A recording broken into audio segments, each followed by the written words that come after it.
พิซซ่าร้านไอรินมินิมาร์ทใช่ไหมคะไม่ได้ยินเลยขออนุญาตเข้าไปข้างในได้ไหมแป๊บนึงจะดราม่านะขออนุญาตนะจ๊ะขออนุญาตเจ้าของร้านแล้วนะจ๊ะร้านไอรินใช่ไหมจ๊ะใช่ค่ะพี่ฟ้าไม่คุยกับผู้หญิงอยากคุยกับผู้ชายหนูชอบผู้ชายเพราะว่าหนูเป็นผู้หญิงพี่จ๊ะมีอะไรกินบ้างจ๊ะเมนูแนะนำจ๊ะพี่แล้วก็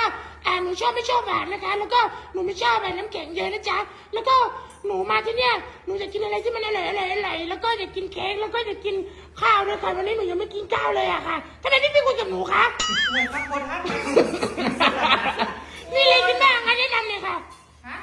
อ๋อพี่ไม่ต้องตอบก็ได้ค่ะหนูเห็นเมนูป้าแนะนำแล้วค่ะอยู่ตรงนี้ค่ะเมนูแนะนำอยู่ที่น้ำเสามะพร้าวแล้วบาสมึงก็เอาใกล้จริงๆเลยบาสถอยออกไปมันสาเพียวสาสีไทยสาเขียวสีโกโก้สีว้าวน่ากินทุกอย่างเลยไม่ที่อันนี้อ่านที่ใส่ค่ะไม่ได้เอาดัดสั่งเลยเอาทุกอย่างที่มีในนี้เลยพ่อรวยแค่นี้แหละจ้าเดี๋ยวไปรอข้างนอกนะจ๊ะ